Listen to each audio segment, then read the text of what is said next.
Hey there, Susie here. If you work one-on-one with clients, it's easy to think that your income is capped by the number of hours you can work. But believe me, it doesn't have to be like that. When I first started, I believed the same thing, that my revenue would hit a ceiling once my hours were maxed out. But I explored new strategies and I realized my profit didn't need to be tied to the clock. That's exactly what I want to share with you at the Profitable Business Workshop.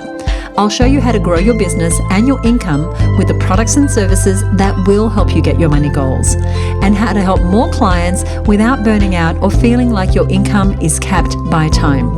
Grab your free seat at profitablebusinessworkshop.com now. That's profitablebusinessworkshop.com, and I'll see you there. We all have parts of our business that we love more than others. Maybe you love creating new products and services. Maybe you get energy working one-on-one with clients. Or maybe you love the planning and visualizing all the ways that you can help people and change their lives. You can see the vision. You feel the passion. You always look forward to those parts of the business. But then there's this one piece that feels like it drains everything right out of you. Selling.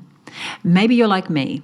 Some days I wish I could live in a world where I only had to focus on serving my ideal clients and knocking it out of the park, creating resources and events and retreats and doing all the fun stuff.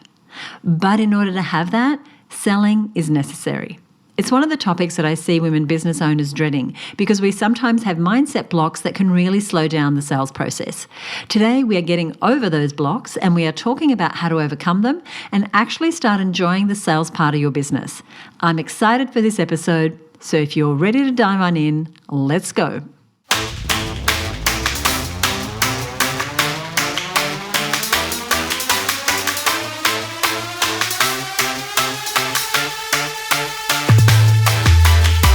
Hello, and welcome to another episode of the Her Business Podcast. I'm Susie, the CEO at Her Business and your host.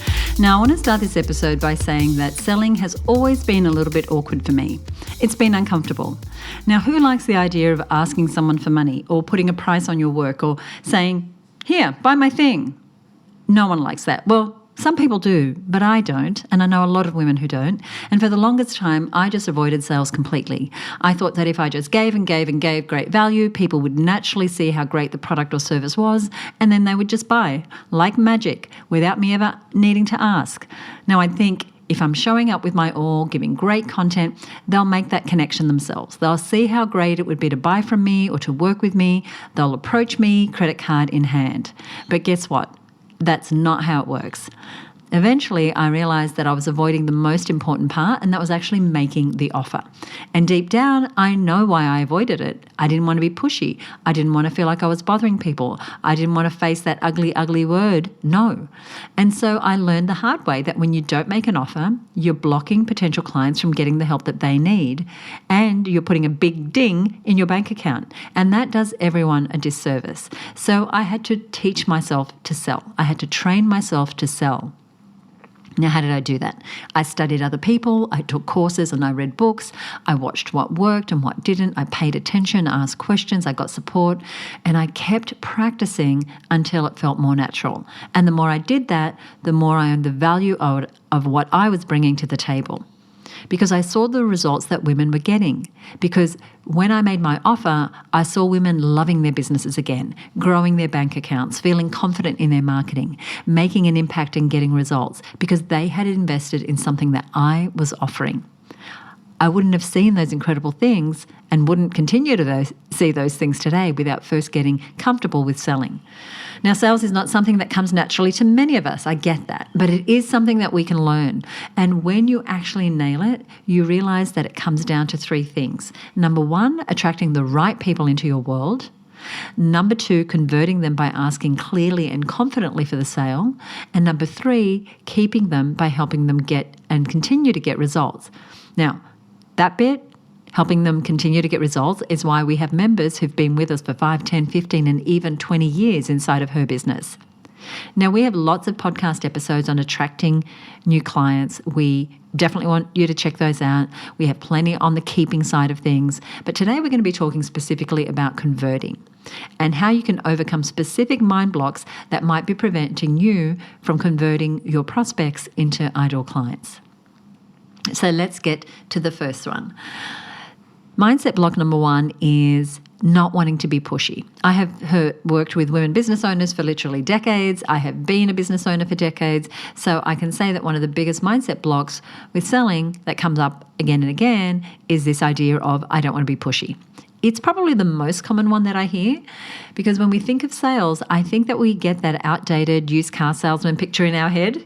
You know that one? We feel sleazy, almost like we're conning someone into something, which is kind of a crazy thing to think about your own product or your own service. Because if you have a product that you love, that you're proud of, one that you know helps people, why would you ever feel like what you picture a used car salesman to be? It's likely because we've seen that kind of selling before, the overly pushy or aggressive sales tactics, and we said, I will never be that person. But in our avoidance of that pushy extreme, we often go too far in the other direction. We become passive, we don't speak up at all, we don't make our offer. Instead, we wait, we hint, we hope, we do one more social post. Just like I did when I assumed the sale would come to me if I just worked hard enough. This is the first mindset block that we have to reframe. As long as you have a product or service that you are proud of, then selling is really serving your ideal clients. If what you offer can genuinely help someone, it's not that you're offering it because you want to be too much. When you don't make the offer, you prevent that person from getting help. It's like knowing someone's drowning and being stingy with the rope, all because you don't want to interrupt their swim, right? Which brings us to mindset block number 2. Now, this is another common block. It's quite different to the one we just talked about, but it's something that many people don't realize unless they have just started to do some marketing. Well, here's the thing. We're so hung up on what we sell. We're so close to it sometimes that we just can't see that we're doing this. If you've ever thought the features will sell this, it's, 12 karat gold. It has 12 modules. There are 9 templates. They get lifetime access. There's 3 bonuses. All these features we think sell, but they are not what sells. They are not what get people to say yes. The transformation is what sells. People buy what your product will do for them. They buy the results. They buy that feeling of being more confident or more in control or more successful. They buy the future version of themselves that your offer makes possible, that version of themselves that has the beautiful home or that can do art or that has lost their minnow belly or that has a more profitable business or that has a clean swimming pool or that has a solar installation, right? I'm just listing some different services here. Now, imagine yourself booking an all-inclusive vacation. Now, you don't usually book it because there's free Wi-Fi or the thread count of the sheets or the fact that the mimosas are bottomless at breakfast, which is wonderful. You book it because you want to feel the sun on your face, take a deep breath of ocean air, and forget your inbox for a week. Sure, you want to sip on that bottomless mimosa while feeling like yourself again. The features are nice, but what you're actually buying is the transformation, the break, the relief, the version of you who comes home rested and re-energized. And the same goes for your clients. Yes, your offer might include group coaching calls or templates or lifetime access or bells and whistles, but what they're really buying is the confidence, the momentum, the clarity, the peace of mind that your thing, your product or service can give them. They're buying the solution to their problem and the transformation waiting for them on the other side of having bought from you. So instead of leading with what's in your offer, start talking about what's possible because of your offer. The change, the ease, the confidence, the clarity. That is what they are looking for. This year inside of Her Business, we have claimed it as the year of the offer. So we're actually offering a ton of resources to our members to help them create high converting offers. And I'll give you a link to some of those resources a little later on. Let's talk about mindset block number 3. I hear this one all the time, and it is, I'm just not good at sales. Now, I used to say this one to myself. I thought that if I could just become a great marketer, an exceptional marketer, that I would never have to sell. Guess what? Even the best marketing still requires a clear and intentional ask, a clear and intentional call to action. Marketing will warm people up, but sales is what moves them forward. And here's the good news. Sales is not a magical gift that some people have and others don't. It isn't some predetermined God-given trait. It's a skill, and like any skill, it can be learned. You can find a style that feels aligned to your values. That was so important for me. You can grow into it, and the more you work that muscle, the easier it becomes. You do not need to be born a salesperson. You just need to be willing to embrace the discomfort for a little while and keep showing up, keep growing that skill set. So let's now talk about something that holds many people from going for that sale and making their offer. And I hope you're taking some notes. I'm going to give you a summary of it at the end, but here we are. Let's talk about mindset block number 4, and that is rejection. No one likes rejection. I don't like rejection. It's vulnerable to put yourself out there and make the offer knowing that people might say no. We can think, oh, I don't want to bother other people. So rather than get on a call with someone, we send texts. We don't get on the phone. We don't go to their office. We don't show up at the live events. We direct message them on Instagram or on LinkedIn, or we send something to their inbox. We don't really make our pitch. And this often comes from not wanting to be rejected or not wanting to take up too much space. But here's the thing, you are allowed to take up space. You deserve to be in those rooms speaking to those people. If you are coming from a place of giving people an opportunity to go beyond their current situation, you are serving them. So it's always worth making an offer. And if rejection comes, which it will 90% of the time, if not more, then just try seeing it for what it is. It's usually nothing to do with your business because a no isn't about you. It's about that person or the timing or the fit of your needs to their needs to your offer. It could be the result of their priorities or even just their budget, but it's not about you. Think about all the opportunities that you could be missing out on when you listen to that voice inside of you that says, oh, you're taking up too much space. Don't, bother anyone. You're going to get a big no. You are allowed to take up space. You are allowed to follow up. You are allowed to remind people of your offer. You're allowed to send one more email on the date that your offer goes away. You're not bothering anyone. You're allowed to show people how good you are at what you do. All right? So let's overcome that fear of rejection. We're going to get rejected 90, 95, 99% of the time. But that is part of growing. But remember, it's not that they're saying no to you, they're saying no to what you're offering. So it could be something about that you're positioning the offer. It could be the timing. It could be the fit. Okay, I'll talk more about that later on. But for now, let's go to mindset block number 5. This one's interesting. There's a nicky feeling that can come up when we think about sales, and it's a thought that can creep in under the surface that says, am I manipulating people when I try to sell them? And I know this is a fear that many women business owners have, and I have been there too. After we learn to sell and we put our skills into practice, the thought can pop up. Am I being manipulative? Now, this comes from a natural desire in us. We don't want to feel like we're tricking someone into buying something or twisting their arm.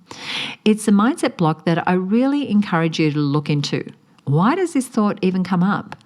Isn't that thought inherently devaluing our services? Doesn't it devalue us? If your service or your product is valuable, which I'm guessing it is because you've put lots of work into it, lots of time and energy and love and heart, we have to stop telling ourselves this lie. People want to utilize your knowledge. They want to receive the help that you help them with. We aren't scamming anyone when we're offering something we've poured our heart into. Let me give you an example. Imagine you walked into a cozy bookstore. I love a bookstore. And you are browsing the shelves when the owner of the bookstore comes up and says, oh, hey, I just read that one. I loved it. Here's what it's about. At that point, if their intention was to share with you and to serve you, do you feel manipulated? No. You've probably just had a genuine conversation with a fellow bookworm who connected with you about something you both love. You don't feel coerced into buying that book. You feel excited and thankful for the recommendation and you're ready to dive in. Selling, when done with integrity, is simply guiding someone towards something that they were looking for. It's helping them make a decision that benefits them. That's not manipulation. That is the greatest of services. I also used to believe that selling was something that salespeople did. But the truth is, as the business owner, you are the best salesperson for your business. You're the best equipped to do the selling. You are the best person to sell your product or service because you care more than anybody about what you do. And you understand your customer. You know the results that can be achieved. This is one of the reasons I'm so passionate about visibility for women in business. When we show up as the face of our brand, when we step into the spotlight, when we make our offers, we can connect with our ideal clients. People trust other people, and they're more inclined to buy when that connection is built. Now, for many, many years in this business, I was not, even though I ran the business, I have always run the business, my face wasn't on things. I wasn't that visible. I kind of hid behind my brand, behind our business name, behind the events we did, the guest speakers we had, the resources we had. And it was only actually when we rebranded about 8 years ago that I started to be more visible. And I continue to be visible, and I continue to encourage women to be more visible in their business, because the spotlight needs to be on our business for our business to grow. But if you can actually put some of that spotlight on yourself as well, it gives people an opportunity to connect with you. And if you think about some of the brands that are your favorite, there's probably a face that goes with that. Whether I'm thinking of Richard Branson and Virgin, or whether I'm thinking of Steve Jobs and Apple. Whatever those big brands are that you love, I just happen to say 2 male-owned ones, but think of the brands that you love. Who is the face that you connect with? You could be that face for your ideal clients. Let's talk about mindset block number 6, and that is not charging enough. Let's talk about pricing. Now, telling someone the cost of your services is something that, we can tend to dance around. For years, the most you could pay us for anything we offered was $500, nothing more, which was fine. But I started to realize that I could offer more value when I worked with women more closely. The results got bigger because I had more time with women. So that meant creating offers that were higher priced, but also more transformational. So we shifted. We started to create premium experiences, focusing on women with established businesses who were looking to invest in their education, who had the means to invest in their businesses, in their networks, and in their high-level strategy. And these days we have programs that range from $2,000 to $27,000 a year. And I'm proud of that because the value we offer matches the pricing. We actually have something for everyone. And when I mean everyone, I mean women in established businesses, but they're at different stages. But our ideal client is women in established businesses, and whether they want to join the Her Business Network, which is under $2,000 a year, whether they want to be part of our Marketing Success Mastermind, which is $27,000 a year, or somewhere in between, coming to one of our courses, one of our retreats, one of our trailblazing events, right? There's different options depending on where we're at. And so we've created this range depending on where your business is and what you need. But this anxiety around pricing, it's a real thing. Remember, the pricing reflects the value that you bring and aligns with the outcomes that your clients are ready for and they're excited about. And the key to calming any pricing anxiety that you might have is to finding confidence in the value of what you offer and to know that the right people will see that value. You're not pricing to please everyone. You definitely are not. You're pricing to provide the right people with the right kind of transformation that they have been looking for. So we've talked about different types of mindset blocks that slow down conversions. What if you have a skill set block? What if you just don't know how to talk about what you do in a way that sells? Before I recap our mindset blocks, I want to talk to you about this struggle and see if you can recognize yourself in this. You know when you ask someone what they do and 5 minutes later they're still talking but you're not actually clearer on what they do? We've all been there. Or worse, you've explained what you do and someone totally misinterprets it. So fixing this is the first step, because so many women know what they do and they're good at what they do, but often they undersell themselves when they're actually explaining what they do to others. So if you don't have a prepared, confident and clear way to articulate what you do and the outcome you create, then you'll naturally shy away from anything that resembles a sales conversation. Now, this includes being able for someone to go to your website and see what you do and be very clear about it, or to get an email from you, or to get a proposal from you, or to see a slide deck.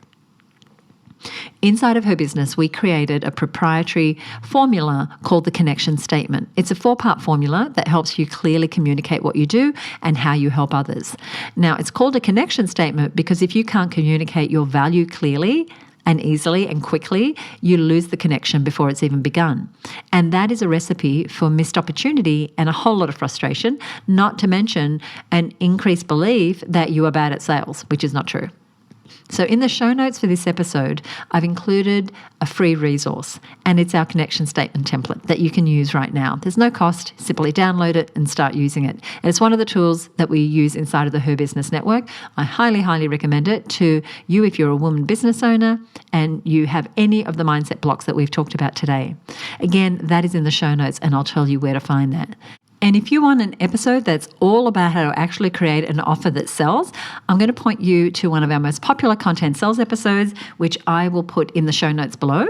If you don't know Content Sells, it's a fabulous podcast that I host with marketing expert Michelle Falzon, where we talk specifically about marketing strategies and concepts. You definitely want to check that out, and you want to go ahead and grab your connection statement template as well. So here's what we've covered today. We have talked about the money mindset blocks. We have talked about not wanting to be pushy, features versus actual benefits and transformations, thinking I'm not good at sales. We've talked about the fear of rejection. We've talked about am I manipulating people? And we've talked about pricing, and I've given you the connection statement overview. So here's what I want you to know. I am really keen to hear what kind of mindset blocks you've noticed in your time in business. Over at Her Business on Instagram, we're going to be talking about these mindset blocks over the coming weeks. So head over there to join the conversation. You'll find us at Her Business. And remember, sales is a muscle that has to be worked. So even if you're still uncomfortable or awkward about it, just keep trying, keep practicing, come on into our community and get the support you need and additional training. And we have great people that help others with becoming more natural at sales. It gets easier over time. Trust me, it certainly did for me. Now, if you've enjoyed this episode, would you do me a favor and head on over to Apple Podcasts and leave us a rating or a review? It makes such a big difference to getting this show out to more and more women business owners. If you want to contact me specifically, you can DM me over on Instagram. We are at Her Business, and be sure to follow us on Instagram for daily tips. Or you can email me at podcast@herbusiness.com. Each one of those messages comes to me, and I'm happy to answer your questions. So I mentioned a couple of resources, a couple of additional bonuses. You're going to find those over at herbusiness.com/302. That's www.herbusiness.com/302. If you're new to the show, welcome. Be sure to subscribe or follow wherever you are listening. If you're one of our longtime listeners, I love you. Thank you for being here. Now, join us on the next episode for more inspiring stories and lessons from successful female entrepreneurs. I'll see you next week right here on the Her Business Podcast. Bye for now.